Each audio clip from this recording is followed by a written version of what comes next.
আসসালামু আলাইকুম। সবাই কেমন আছেন? আশা করি সবাই ভালো আছে।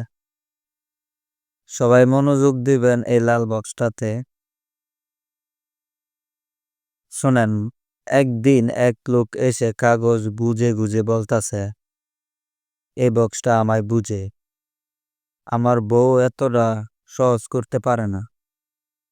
কেউ এসে লিখে গেলে, "ডিয়ার লেটার বক্স, তুমি আমার প্রেমের একমাত্র সাক্ষী।" আরেকজন এসে বলল, "ভাই, ইন্টারনেট বন্ধ ছিল, তাই ফেসবুকে স্ট্যাটাস এখনো দিয়ে গেলাম।"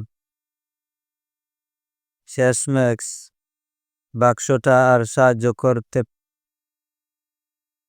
না পেরে একদিন চিৎকার করে উঠল, "ভাই, আমি পোস্ট অফিস না, পাবলিকের মেন্টাল হসপিটাল হয়ে গেছি।"